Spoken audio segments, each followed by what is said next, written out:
दुल्हा बने हैं शालीग्राम त दुल्हिनी तुलसा रानी हो। सखियाँ सब जग खुशियाँ मनावे मंगल सब गावई हो।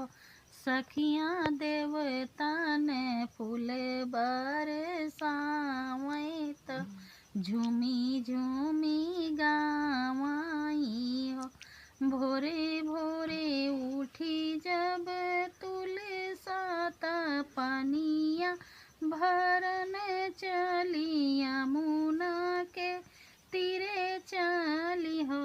सखियाँ रहिया में मिली गई राधिका बिरह बोलिया बोलाई हो।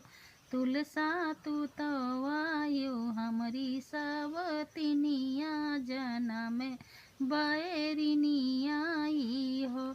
इतनी वचन सुनी तुलसा त मनवा गिराई त मन मुरझाई हो।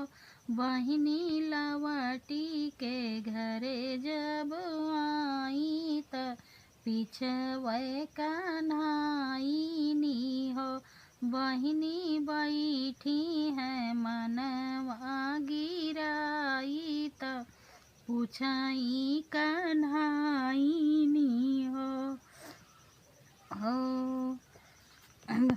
राधा तोहरी बहुत सयानी तरहिया भेटानी तरहिया भेटानी हो।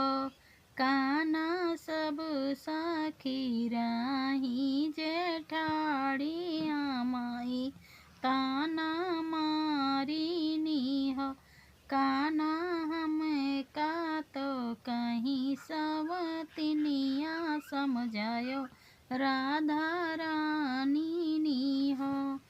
56 भोग 36 व्यंजन जे केऊ लगावाई हो। भोगवा लगावाई हो। रनिया चाहे करे लाख जतनी बिनु तोहरे ना भावाई हो। रनिया चाहे करे लाख जतनिया तो बिनु तोहरे ना भावाई हो। तुलसी बिनु तोहरे भोगवा न लगाई त कुछु नाही भावाई हो। जैसे तोहे सिर पे मुकुटवा मुकुट में नगिनवाई हो। रनिया वैसे सोहे श्याम संग तुलसा तो जग सब जानाई हो।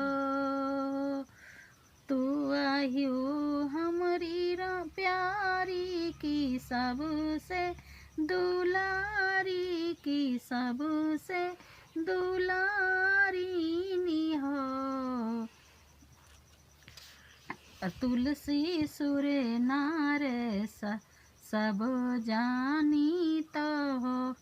तुलसी सुर नार मुनि सब जानी तो हो का बखानी हो। तुलसी वेद पुराण सब जान तो तोरे गुण